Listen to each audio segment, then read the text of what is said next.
el fondo del mar, desde el fondo del mar, del más alto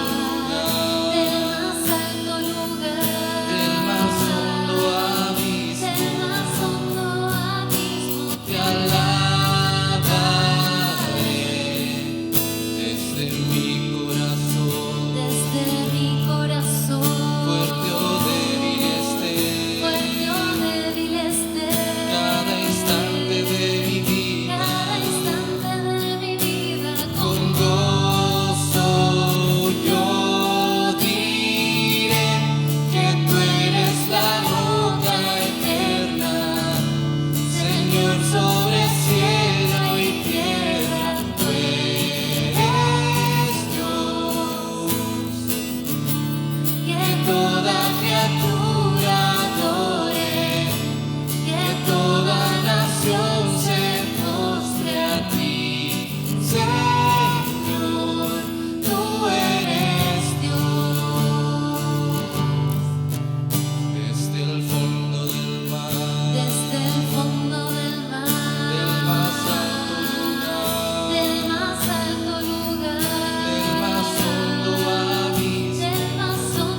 abismo, te alabaré desde mi corazón, fuerte o débil esté, cada instante de mi vida, con gozo yo diré que tú eres la roca eterna, Señor sobre cielo y tierra, tú eres Dios, que toda criatura adore, que toda nación se postre a ti, Señor, tú eres Dios, que tú eres la roca eterna, Señor sobre cielo y tierra, tú eres Dios, que toda criatura adore, que toda nación se postre a ti, Señor, tú eres Dios, tú eres Dios, tú eres Dios. Puede tomar asiento. Y le invito a ir al Salmo 51, versículos 1 al 3. Aquí vamos a mostrar solo el versículo 2. Salmo 51, y este es un salmo de David, que David escribió después de que el profeta Natán lo confrontara por su terrible pecado, por su terrible falta, no solo contra Dios, sino que contra Dios haciéndole el mal a su prójimo, tomando por mujer a una mujer que no era su esposa y haciendo unos arreglines por ahí para que el marido real de esta mujer muriera en guerra. Entonces es el profeta Natán confrontando a David con su pecado. Y fíjense lo que dice el rey David, dice, versículo 1, ten piedad de mí, oh Dios, conforme a tu misericordia. Conforme a la multitud de tus piedades, borra mis rebeliones. Lávame más y más de mi maldad y límpiame de mi pecado. Versículo 3, porque yo reconozco mis rebeliones y mi pecado está siempre delante de mí. Contra ti solo he pecado y he hecho lo malo delante de tus ojos, para que sea reconocido justo en tu palabra y tenido por puro en tu juicio. Estas son las reflexiones del profeta David después de este pecado terrible. Y no es de sorprendernos las palabras que usa. Contra ti solo he pecado. No, él no dejó de pecar contra su prójimo, no dejó de hacerle lo malo a quien estaba al lado, pero él reconoce que hay un ser sumamente santo, contra el que pecamos continuamente. Y esa es la primera impresión que nos debe dar cuando nos presentamos delante de este Dios, cuando estamos delante de Él. Contra Él hemos pecado en gran manera. Y no creo que sea algo para tomarlo como un juego, alguna trivialidad. Debe remecernos como lo hizo ante el rey David. Ten piedad de mí, oh Dios. Hermanos, todos hemos sido como David. Quizás no hemos asesinado físicamente a una persona. Quizás no has adulterado físicamente con una persona.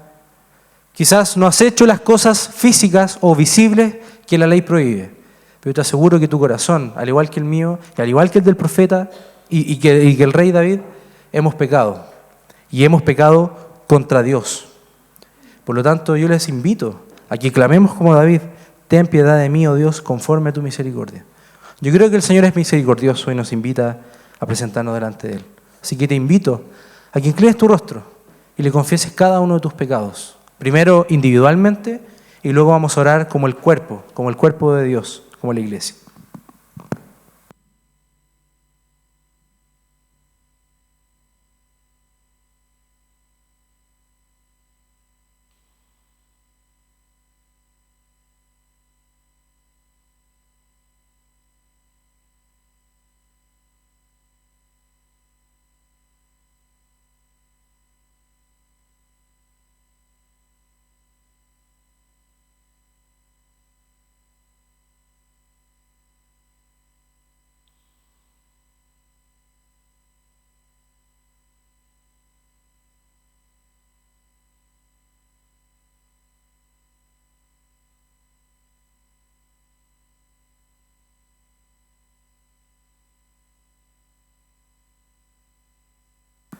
Padre Santo, te rogamos que tengas piedad de nosotros, te rogamos que tengas misericordia y nos unimos al salmista, Señor, para decirnos que nos laves más y más de nuestra maldad. Límpianos, Señor, de nuestro pecado, límpianos de cada uno de ellos con la sangre de tu Hijo Jesucristo, sangre que tiene el poder para limpiarnos de toda nuestra maldad, Señor. Te imploramos tu perdón, te imploramos tu misericordia, Señor, porque como iglesia te confesamos nuestros pecados y te pedimos ayuda y te pedimos tu capacitación en el Espíritu para no pecar más, Señor. Sabemos que vamos a seguir pecando porque no hemos llegado a la estatura del varón perfecto, de tu Hijo Jesucristo. Pero sí te rogamos, Señor, tu ayuda, tu asistencia, para que odiemos el pecado, para que luchemos contra él, para que tengamos una batalla, una guerra contra el pecado y podamos exaltar tu nombre con nuestras vidas, Señor. Haz que nuestra iglesia amada pueda arrepentirse de cada uno de sus pecados y que podamos practicar la misericordia, la confesión y también la oración, Señor. Estamos alegres y confiados porque cuando confesamos nuestros pecados, tú eres fiel y justo para perdonarnos, Señor, y limpiarnos de toda maldad. Te honramos, te bendecimos, Señor, y solamente nos da gratitud, nos da una alegría y queremos honrarte y bendecirte cada vez más, Señor. Recibe nuestra confesión y nosotros por nuestro lado recibimos tu perdón gratuito e interminable, Señor. Gracias en el nombre de Jesús. Amén. Hermanos, has pecado, pero también has sido perdonado por la sangre del Cordero. Por eso te pido que te pongas de pie y nos unamos al coro celestial para cantar al Señor, al Salvador, a quien perdonó nuestros pecados. Pónganse de pie, hermanos.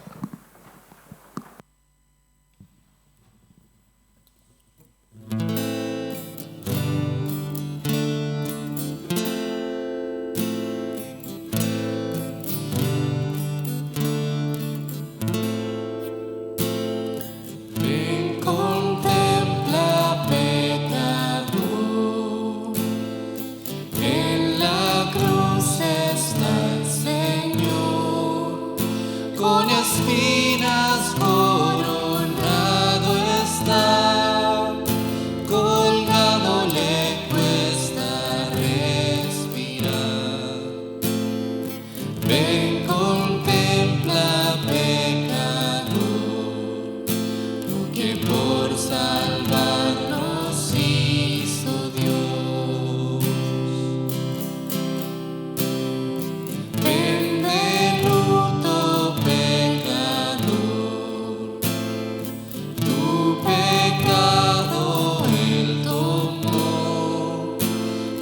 puedes ver el precio que pagó, la ira de Dios por ti sufrió. Ven de luto, pecador, pues Jesús tu maldición cargó. Oh, la gloria de esta gran pasión, sangra el Salvador. Oh, la fuerza del amor de Dios, dale adoración.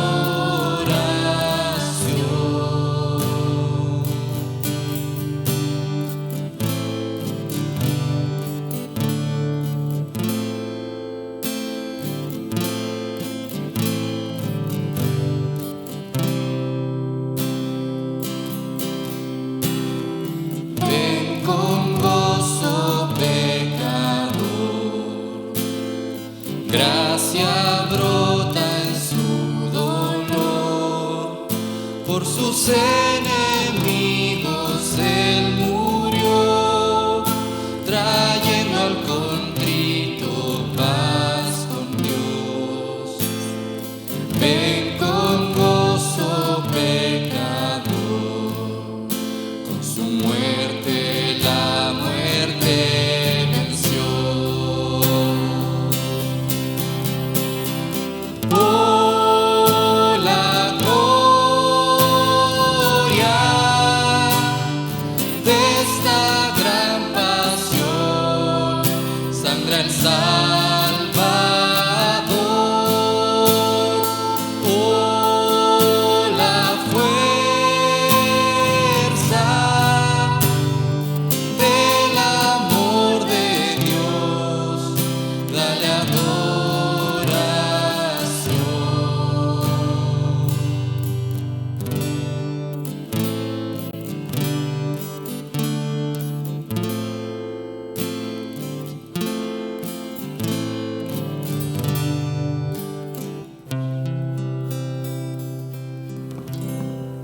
Puede mantenerse en pie y les invito a Filipenses 4, 18 al 19.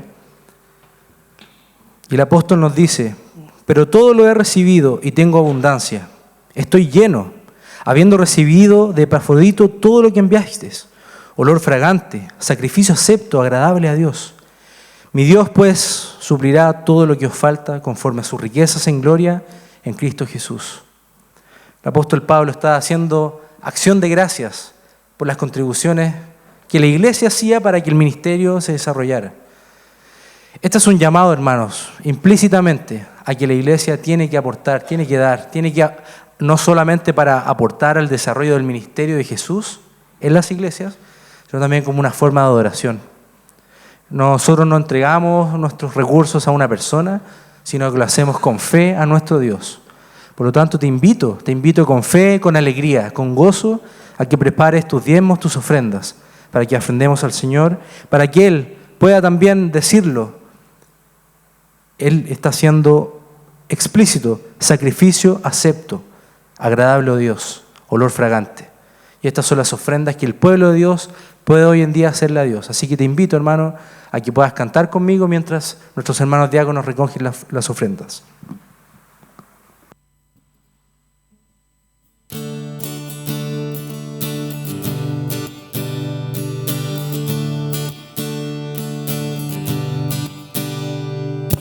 Entra con acción de gracias por sus atrios alabar.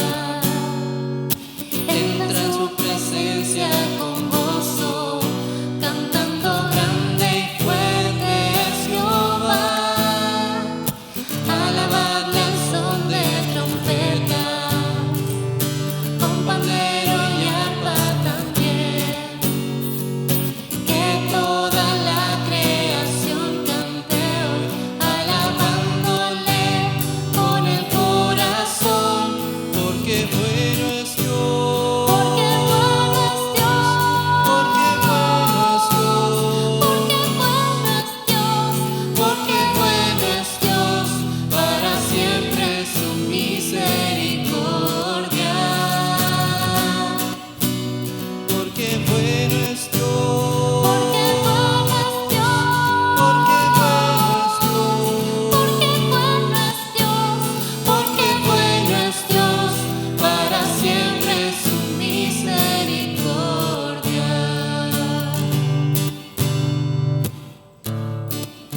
Oremos, hermanos.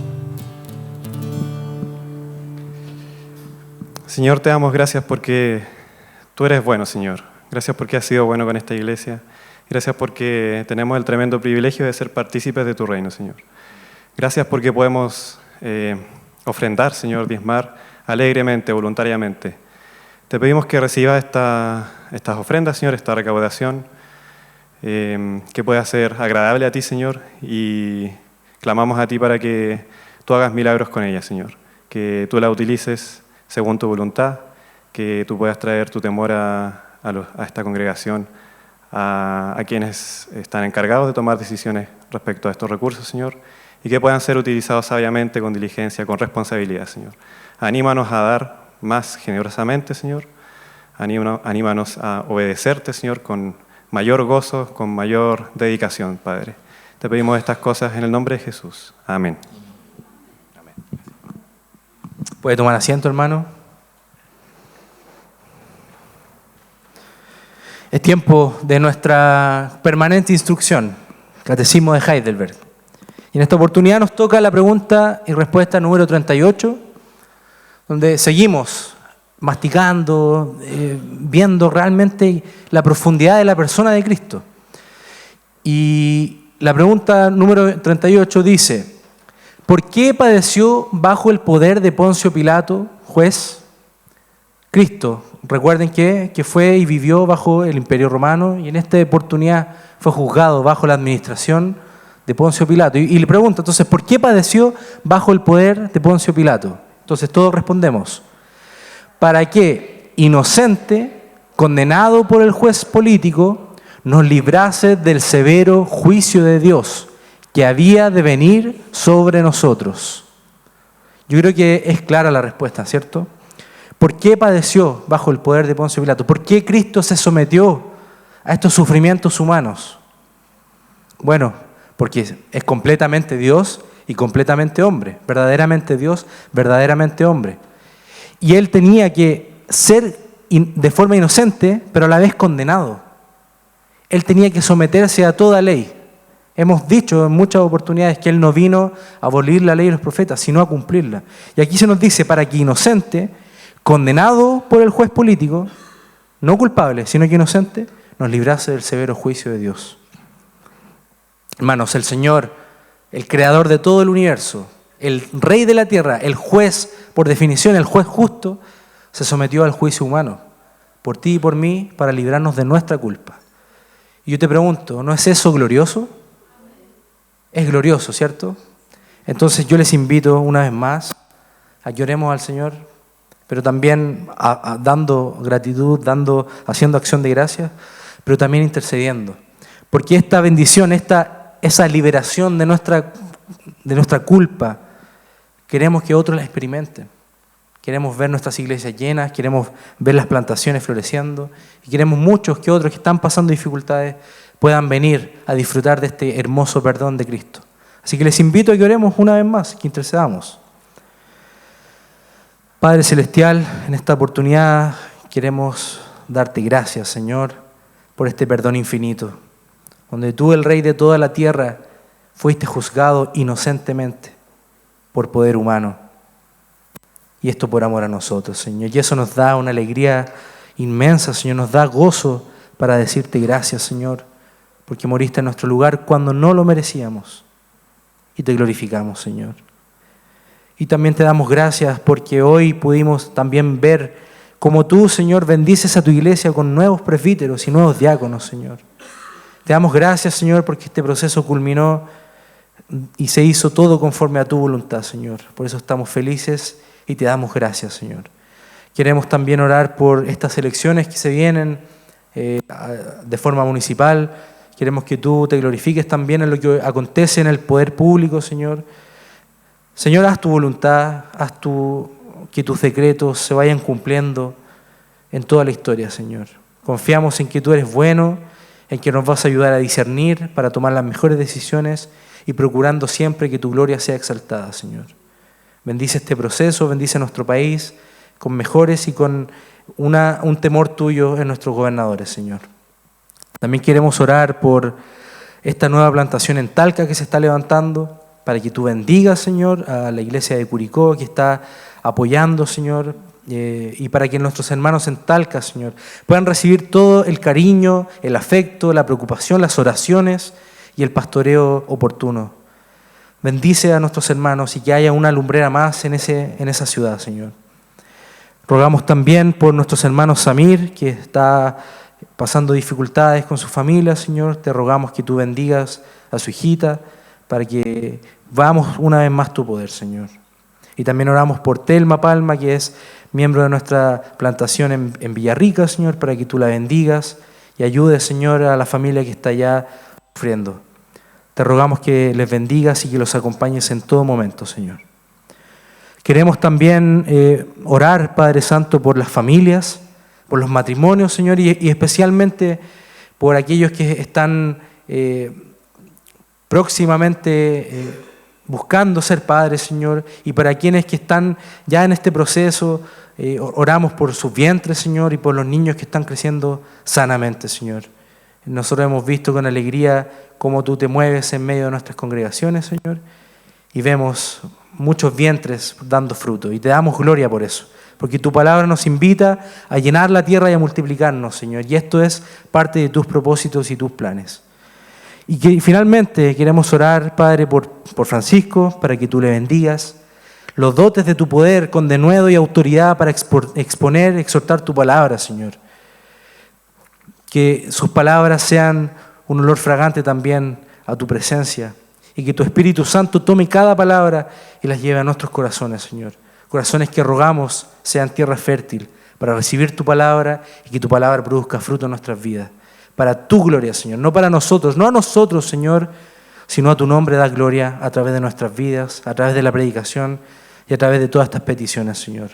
Lo ponemos todo delante de ti y confiamos y nos alegramos de que tú eres bueno y vas a responder a tu iglesia. Oramos todo en el nombre de Jesús. Amén.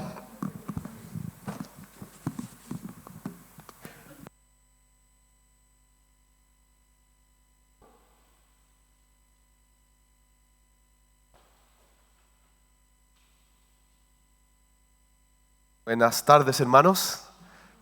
Siempre un gusto estar con ustedes, adorando y predicando la palabra del Señor.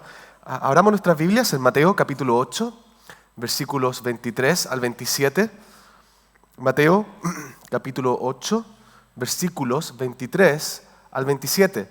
Y seguimos entonces nuestra serie en el Evangelio de Mateo. Ya cerramos la enseñanza en el Sermón del Monte, donde vemos la enseñanza de este rey, que es Jesús, donde da su gran discurso para su pueblo.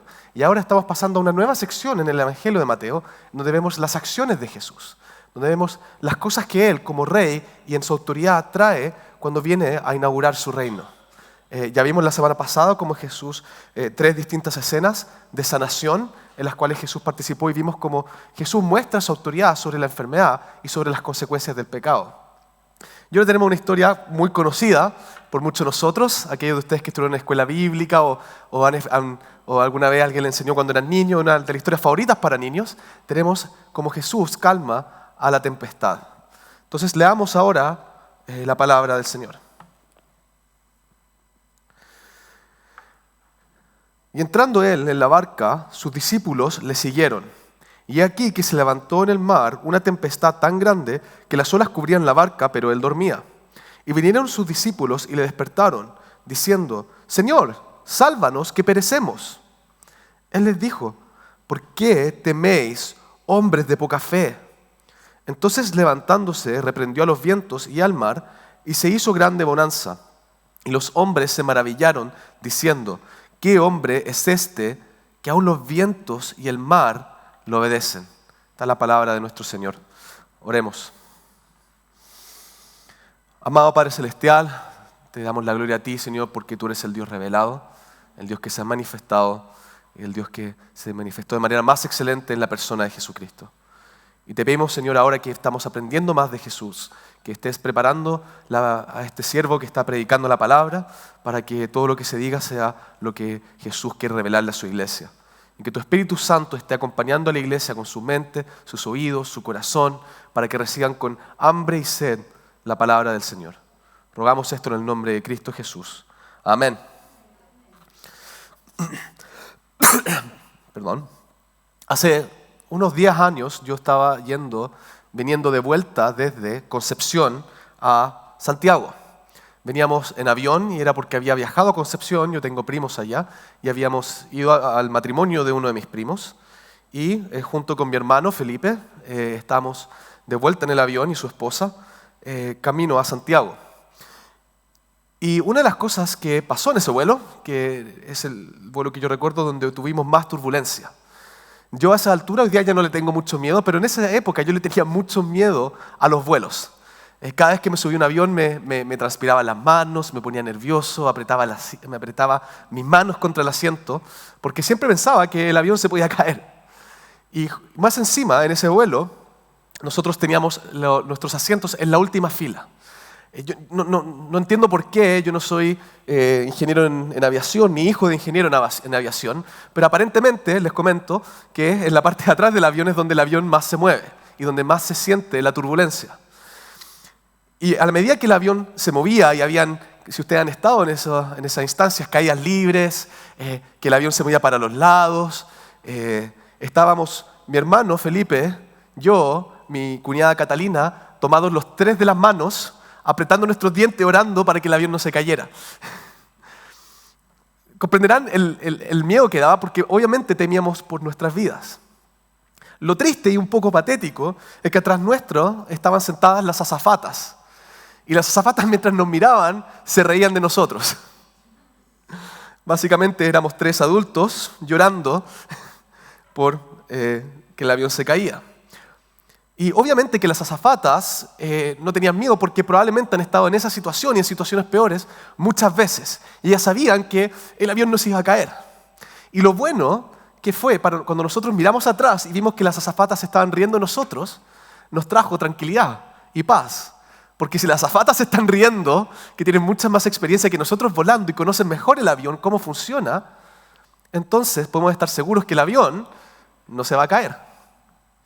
Imagínense ahora que nosotros hubiésemos tenido acceso a, y que uno no lo tiene en un avión, y pueden mirar al piloto del avión. Porque generalmente se dice, si la azafata no está desesperada, si la azafata no está corriendo, si no pasa nada, bueno, no hay mucho que asustarse. Pero más aún así, el piloto del avión, ¿no es cierto? Porque el piloto de avión es quien maneja el avión, quien conoce incluso mejor cómo funcionan los aviones, quien sabe, porque él sabe cuando pierde el control y cuando él todavía está en control. Y si yo pudiera ver que el piloto del avión está tranquilo, imagínense cuánta más tranquilidad yo pudiera tener, porque no es solo que él sabe que esta turbulencia no es grave, sino que él está en el control y él sabe cómo manejar la situación para que la turbulencia no bote al avión. Bueno, una situación parecida es la que nosotros tenemos en nuestro pasaje. Tenemos a Jesús que lidera el camino para llevar a sus discípulos a un barco y los barcos están en una tormenta y mientras los discípulos se escandalizan y se aprietan las manos, yo me lo imagino sentado apretándose las manos como nosotros, Jesús dormía. ¿Y por qué esto es importante entender? Porque esta historia tiene muchas aplicaciones y de hecho, esta historia, justo antes de esta historia, nosotros vemos que el motivo que Jesús nos deja es el de discipulado. De hecho, miren el versículo 21 a 22, dice: otro de sus discípulos le dijo: Señor, permíteme que vaya primero y entierre a mi padre. Jesús le dijo: sígueme, deja que los muertos entierren a sus muertos. Entonces, el texto permitió y el texto nos abre el camino para que hablemos de discipulado. Pero toda esta sección de los milagros de Jesús y de las acciones de Jesús, ¿qué es lo que Mateo realmente nos quiere mostrar? Lo que más él nos quiere mostrar es la autoridad de Jesús. Ese es el punto central, no en desmedro de otras cosas. Pero hay dos motivos entonces, uno primario y otro secundario, que vamos a tratar en nuestro texto. Vamos a hablar de nuestra caminata como discípulos de Jesús, porque el texto nos pide hacer eso, pero principalmente nos vamos a enfocar en la autoridad de Cristo. Y esto lo vamos a hacer en tres formas. En primer lugar, vamos a ver lo costoso y lo temible que puede ser seguir a Jesucristo. Ese es el primer punto que vamos a ver. El segundo punto, vamos a ver la autoridad que tiene Jesús sobre la creación. Jesús, como este gran maestro que nosotros seguimos, ¿cuál es la autoridad que Él tiene sobre nuestras circunstancias y sobre la creación? Y en tercer lugar, vamos a ver la procedencia de la autoridad de Jesús, la cual es una autoridad divina. Entonces, vamos ahora a nuestro primer punto, que seguir a Jesús puede ser algo temible. Los discípulos de Jesús, si vemos en el versículo 22, estaban siguiendo a Jesús. Y tenemos que entender acá qué es el discipulado. El discipulado, como vimos en los pasajes anteriores, Jesús dice en el versículo 22, deja que los muertos entierren a sus muertos. Seguir a Jesús implica renuncia. Seguir a Jesús implica poder dejar todo de lado en pos de Cristo. No estamos diciendo con eso que ustedes tengan que dejar a su familia, que ustedes tengan que abandonar a su esposa, que ustedes tengan que abandonar su trabajo, pero tienen que tener a Jesús como prioridad por sobre todas esas cosas. Eso es lo que se requiere para seguir a Jesús. Y en esa caminata con Jesús, en el cual nosotros seguimos a Jesús, tenemos que seguir los pasos que Él da. Eso es lo que hace un verdadero discípulo. Si ustedes piensan, por ejemplo, en un aprendiz de un herrero, ¿cómo aprende a ser herrero? Es bueno estando con un maestro y haciendo lo que el maestro con el que él está haciendo. Eso significa levantarse con él a trabajar, seguirlo en su rutina, caminar junto con él, empaparse completamente de lo que él está haciendo. Y esto es lo que nosotros vemos en los versículos 23. Y entrando él en la barca, sus discípulos, ¿qué hicieron? Le siguieron, porque eran discípulos de Jesús. Tú y yo, o cualquiera de aquí que confiese a Jesús como su Señor, está en esta caminata, siguiendo los pasos de Jesús. Eso no significa que tengamos el mismo llamado que Jesús tenía en todas las cosas que Él hacía, pero sí significa que nosotros, así como sus discípulos, estamos llamados a seguir su ejemplo y a caminar como Él caminó. Y quiero que miren inmediatamente en el versículo 24 cuál fue la consecuencia que los discípulos con la cual los discípulos se encontraron por seguir a Jesús. Y aquí se levantó en el mar una tempestad tan grande que las olas cubrían la barca, pero él dormía. ¿Quién los subió a la barca? Jesús. ¿Quién guió el camino? Jesús. Y Jesús los guió hacia una tormenta.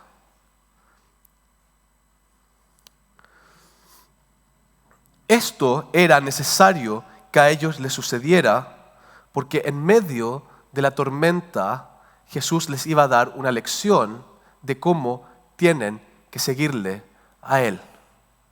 Esto era importante para ellos, para que ellos aprendieran el costo del discipulado, pero para que también entendieran en quién pueden depender cuando están en esa tormenta.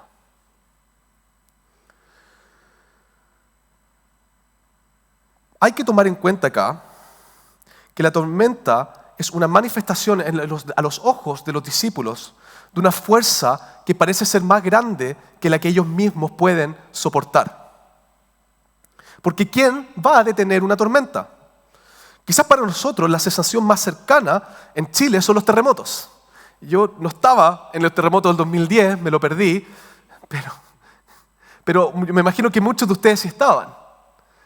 Y cuando sacude el terremoto, es bien poco lo que uno puede hacer, salvo apretar los dientes, agarrarse la mesa, ponerse bajo el umbral, dicen algunos, otros salir hacia afuera, hay distintas opciones, pero yo no puedo controlar el terremoto, es una fuerza que es tan superior a mí mismo, que parece que estoy a la merced de las circunstancias. Y muchas veces, cuando seguimos a Jesús, nos encontramos en circunstancias como esas, como la que los discípulos están ahora en la tormenta.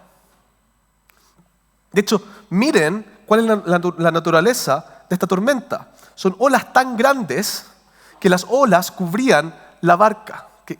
Yo como me lo imagino, son las olas están chocando y explotando en contra de la barca.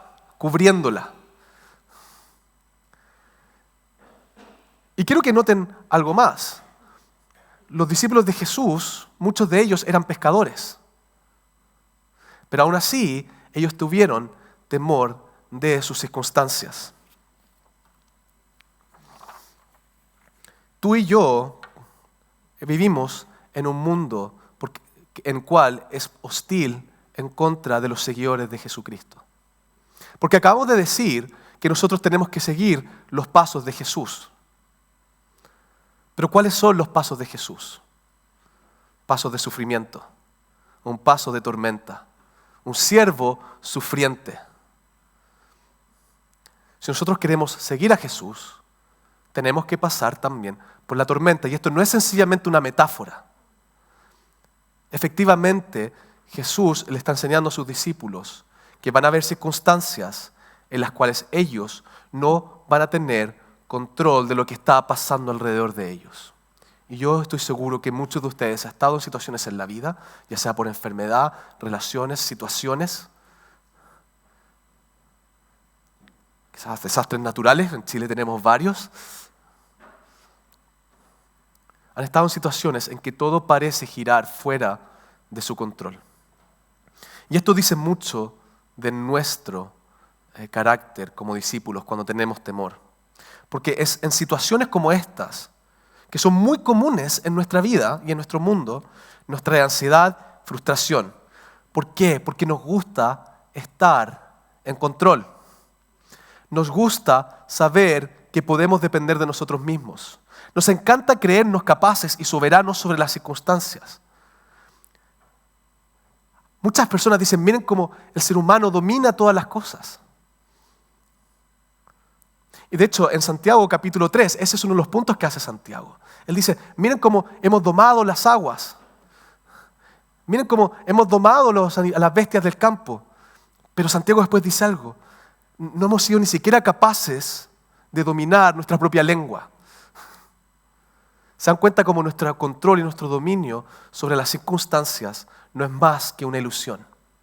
Cuando perdemos el control, tememos. Porque cuando seguimos a Jesús es necesario renunciar a ese control y exponernos a circunstancias en las cuales lo único que va a invadir, lo que nos invade es el miedo.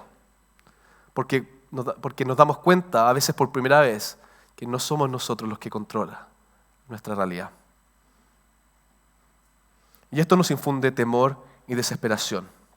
Pero la realidad más profunda es que revela también nuestro corazón como personas que caminan y siguen a Jesús.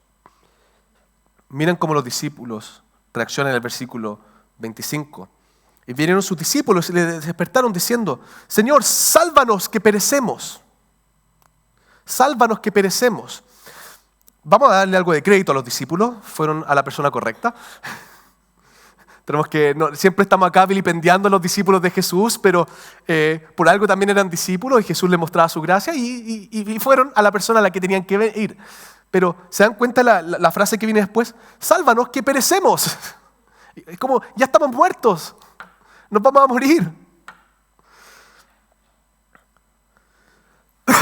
Y estos eran discípulos que eran pescadores y sabían lo que era navegar. Eran las azafatas, pero temían y chillaban de miedo, así me lo imagino, chillando de miedo desesperadamente para ir a Jesús. Y por eso fueron a Jesús. Pero en el temor demostraron que no confiaban y no entendían realmente con quién estaban.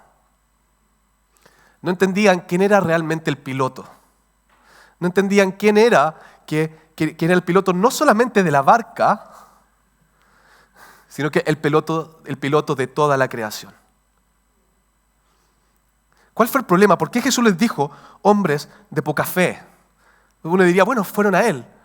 No, hombres de poca fe porque se desesperaron. ¿Y cómo te vas a desesperar cuando tomas en cuenta la autoridad de a quién estaban siguiendo? Seguir a Cristo es algo temeroso, siempre y cuando perdamos de vista quién es Cristo. Y en lo que nos trae al segundo punto, la autoridad que Jesús tiene sobre todas las cosas. Vamos a volver al versículo 23. Jesús era el que lideraba. Sus discípulos le siguieron. ¿Quién estaba marcando el camino y controlando las circunstancias? Era Jesús. Y lo interesante de este detalle no está en el Evangelio de Mateo, está en el Evangelio de Marcos. También sabemos que era de noche. Y también sabemos que el mar de Galilea, que también es un lago, y yo tuve el privilegio de poder estar en el mar de Galilea en una barca que supuestamente era una barca parecida a la época de Jesús. Y era un día despejado, bonito, y se movía, como loco. De hecho, el mar de Galilea es bien conocido justamente por sus mareas y por las tormentas que ahí terminan azotando al lugar. Entonces, imagínense, si eres discípulo, estás siguiendo a Jesús, y Jesús es el que lidera, y Jesús no se le ocurre nada mejor que de noche, con visibilidad, sin visibilidad, se subiera a una barca en el mar de Galilea, que es un lago, en un lugar que es conocido por las mareas y los vientos. Pero porque Jesús era quien tenía autoridad sobre todo, Él los llevó al barco y los probó, porque Él sabía que el que guiaba las cosas era Él.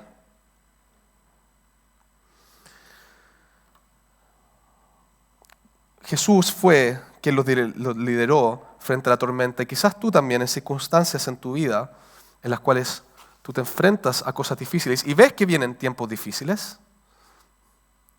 En esos momentos te sientes como los discípulos que los están subiendo a una barca en una tormenta durante la noche.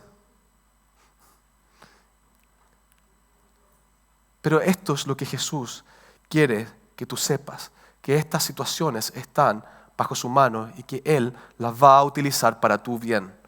Romanos 8, capítulo 8, versículo 28, versículo famoso dice: y sabemos que a los que aman a Dios, todas las cosas le ayudan a bien, esto es, a los que conforme a sus propósitos son llamados. Y mientras sea Cristo quien lidere nuestros pasos, vamos a ver ahora que no importa lo que suceda, ni la situación, vamos a estar sanos y salvos para la eternidad, siempre y cuando nosotros pongamos nuestros ojos en Él y sea Él quien lidera. Cuando las dos veces que me tocó ir a Tailandia, una de las cosas que yo hago es seguir a Vicky a pie juntilla.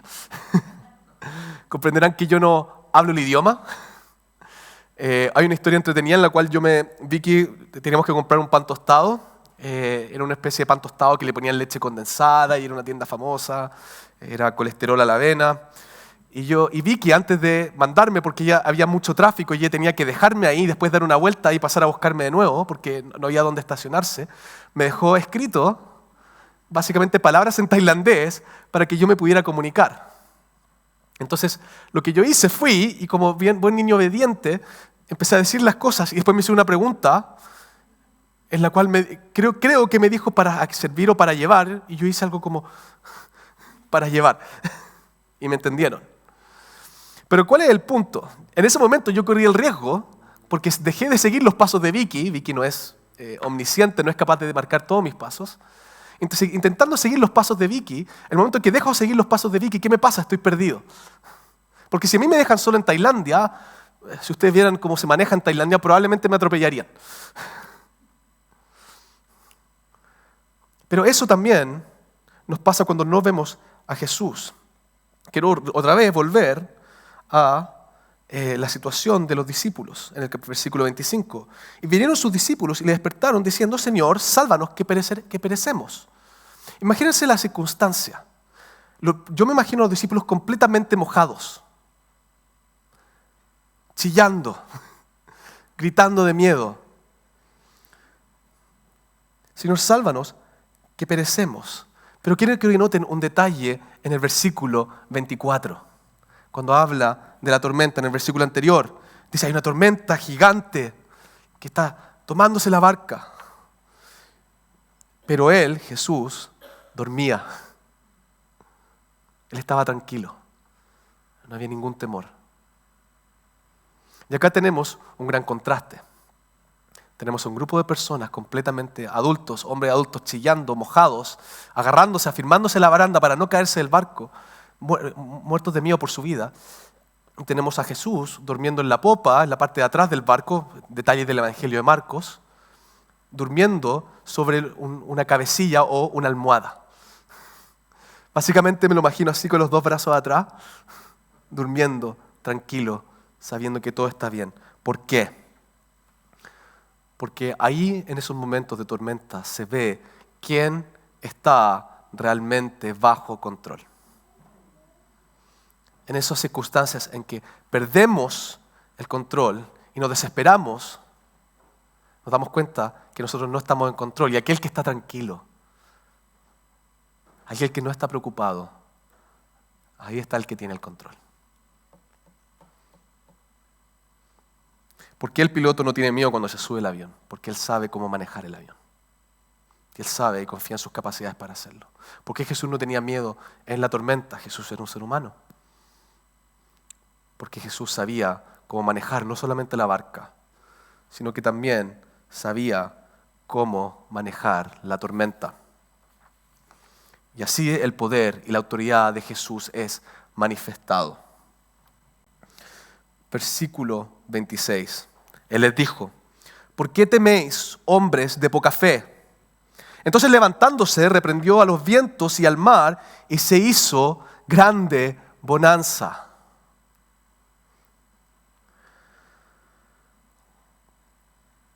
A esta altura, lo que probablemente estábamos esperando es que Jesús tomara quizás la rueda, no sé cómo se manejaban las barcas, quizás con la vela, no me enteré, pero que Jesús tomara el control de la barca y que la manejara por medio de la tormenta y que los llevara a buen puerto. Eso es quizás lo que una persona que por primera vez lee esta historia quizás se esperaba de esta historia.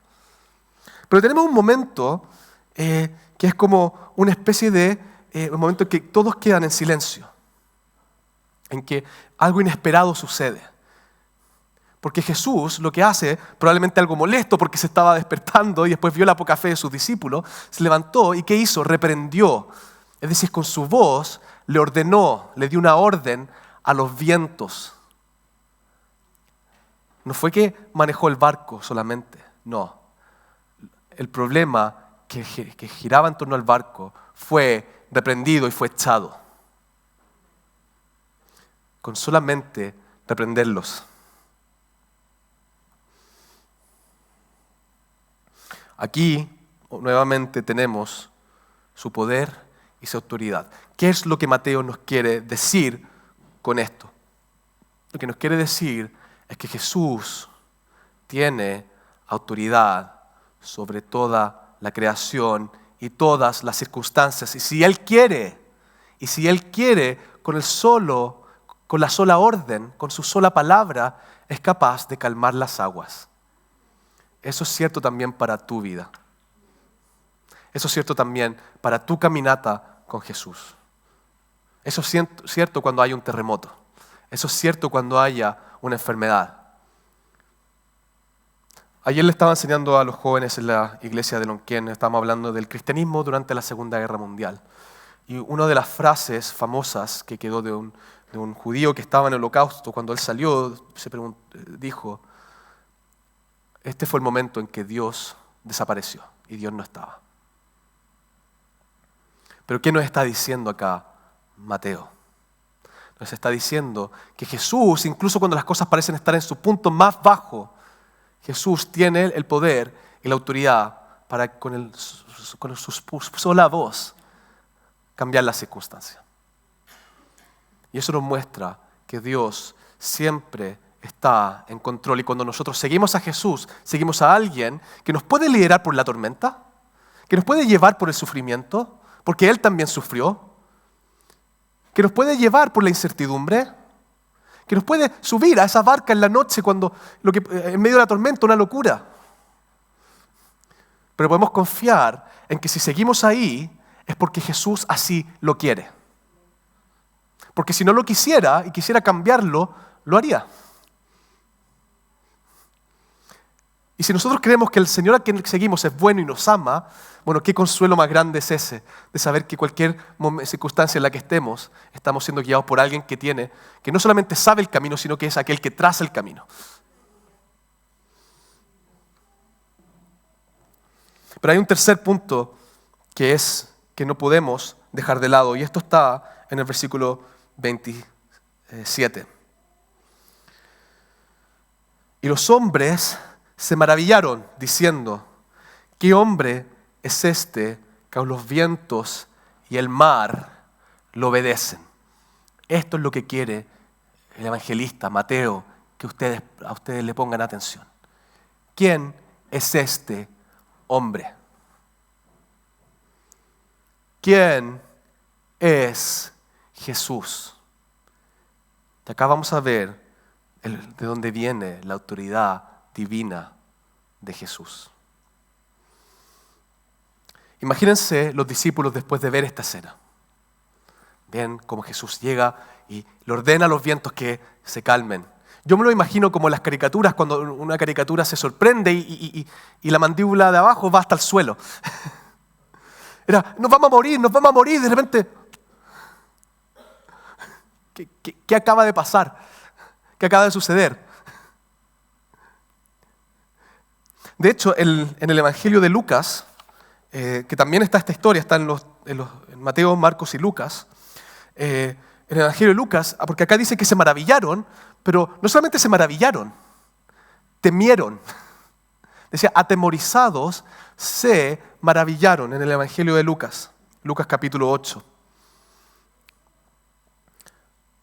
Atemorizados se maravillaron, porque si le tenían temor a la tormenta, que estaba a punto de matarlos, imagínense el temor y el asombro que tienen con alguien que está incluso sobre la tormenta. Yo creo que un temor reverencial, cuando leemos esta historia, no un temor de que queremos correr, no el temor de que miedo nos da, es el temor reverencial. Cuando leemos esta historia hacia Jesús, yo creo que es apropiado.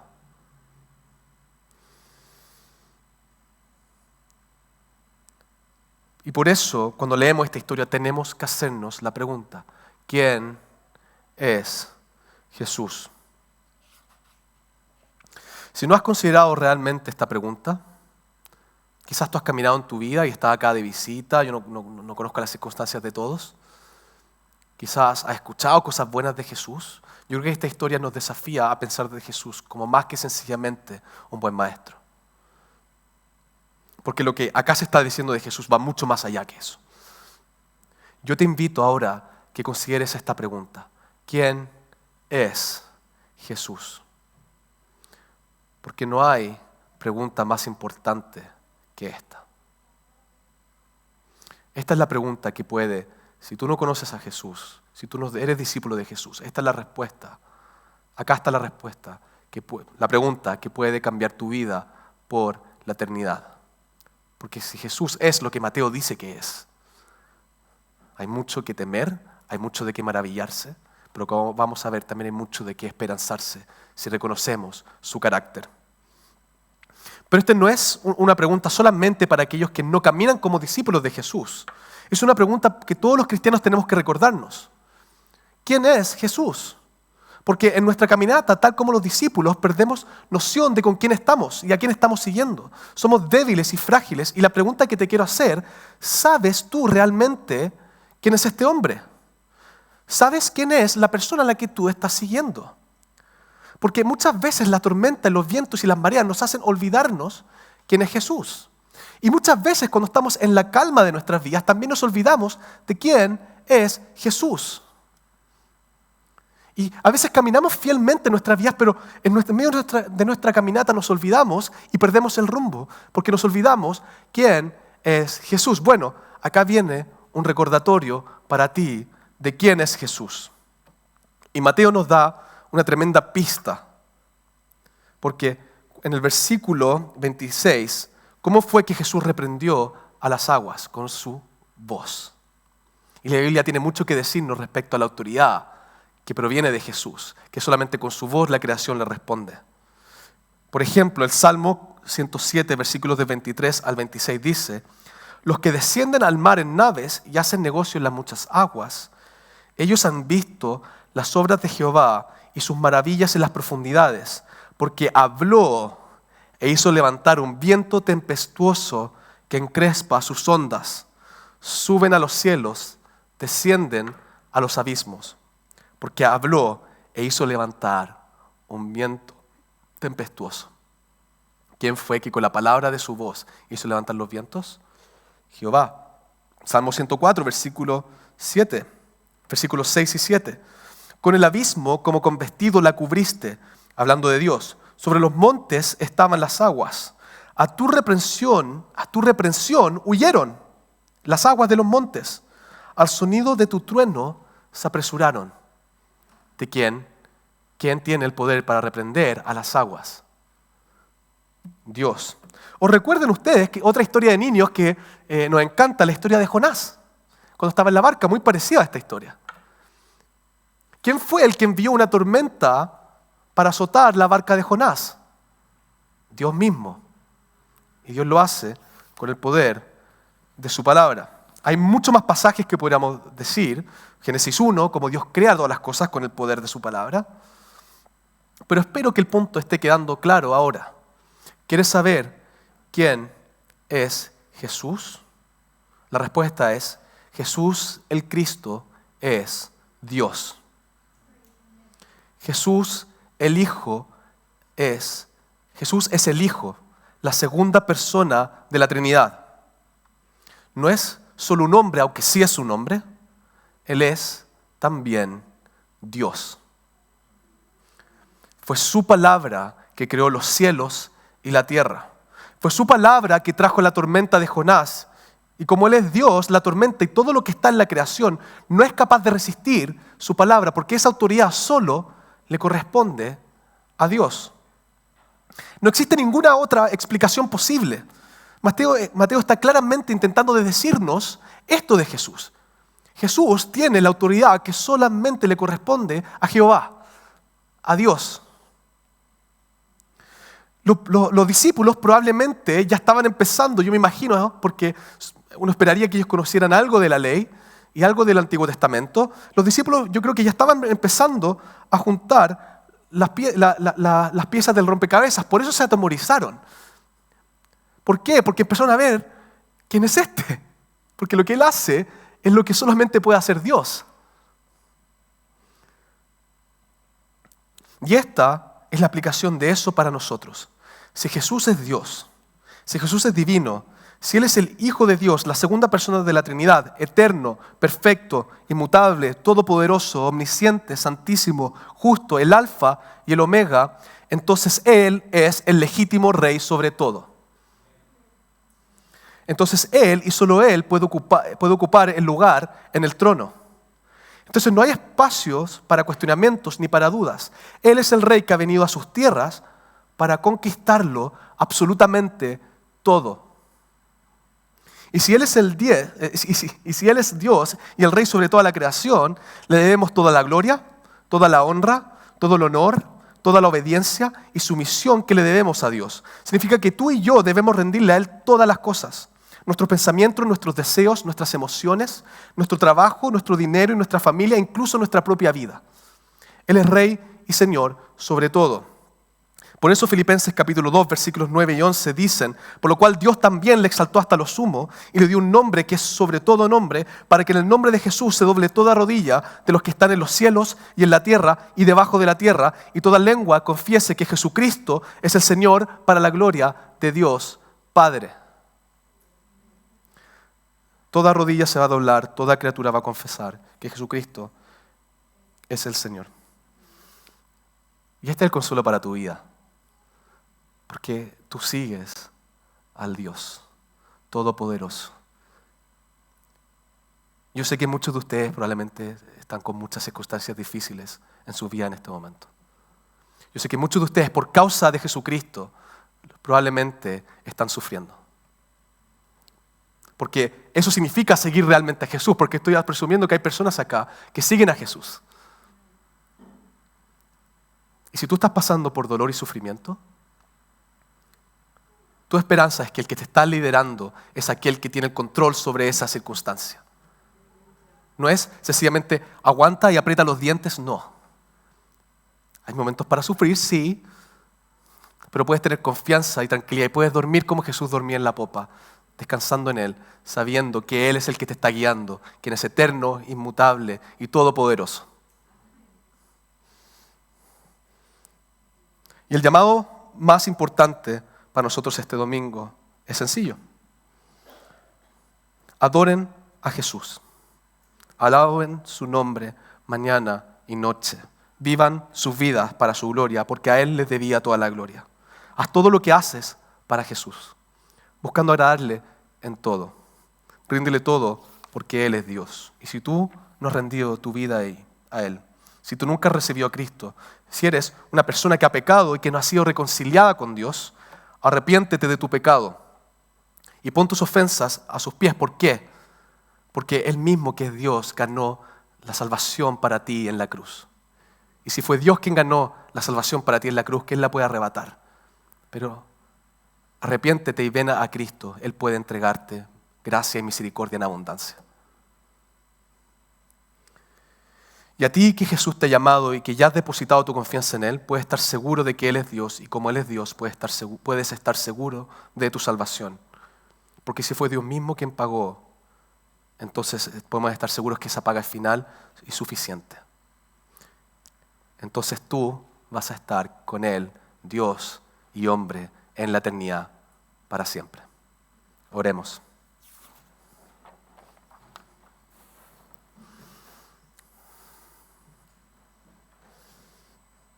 Señor Jesucristo, te alabamos y te adoramos, porque tú eres Dios.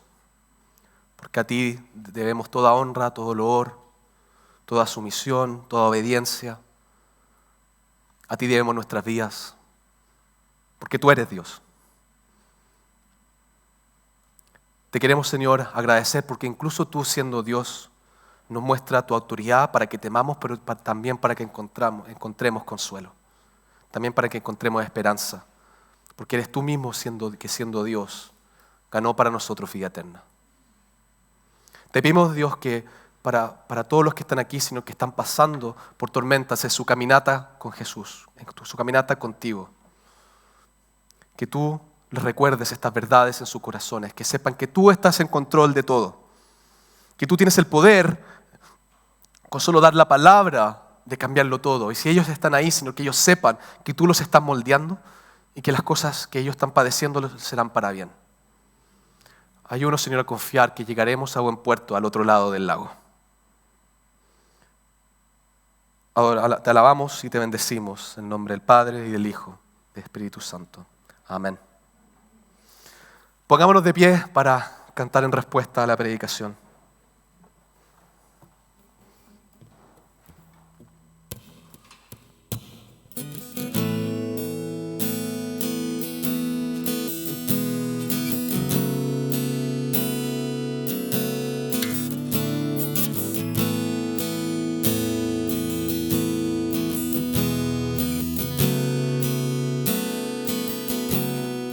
Traigo mis culpas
fuente eres tú, de gracia y poder, dependo de ti, Señor. Me acerco a tu cruz, bendigo tus pies, aviva mi corazón. La fuente eres tú, de gracia y poder, dependo de ti, Señor. Me acerco a tu cruz, bendigo a tus pies, aviva mi corazón. Mi alma de ti tiene sed, satisface hoy mi sed, Señor, avívame. Tu gran amor conocí, ya no vivo para mí, yo me rindo a ti.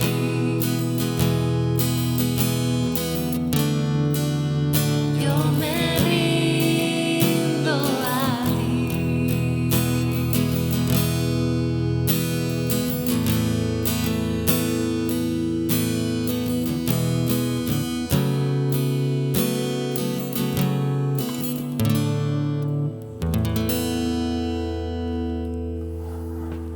Esta es la lectura final de la palabra. Segunda de Corintios capítulo 13, versículo 14 dice: La gracia del Señor Jesucristo, el amor de Dios y la comunión del Espíritu Santo sean con todos vosotros. Amén. Esa palabra del Señor que es Dios. Antes que se vayan, creo que se empezaron a mover muy rápido. Un anuncio muy importante. Itziar, levanta la mano por favor. Ok, el próximo domingo 8, después del culto de la mañana, vamos a tener una fiesta de la chilenidad. Estamos en la semana del 18, queremos celebrarla, dar gracias al Señor por nuestro país. Y van a haber empanadas. Entiendo que también hay una cuota de ¿cuánto es? Ya, hay distintas cuotas de 10.000 y ahí hablen con Itziar porque van a haber empanadas y todo.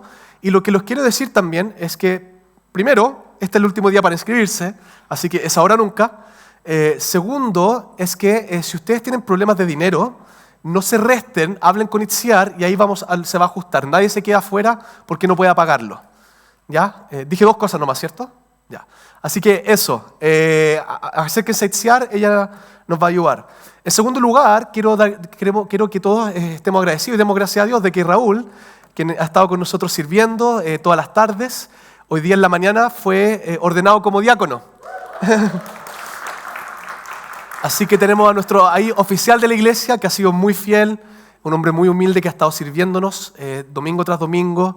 Y damos gracias al Señor por su vida y por bendecirnos con hombres fieles que nos lideren. Así que gloria a Dios por eso. Y habiendo dicho eso, tenemos el café y estamos... así que vayan a conversar al café para que también nuestro diácono pueda cerrar el santuario. ¿Todo bien?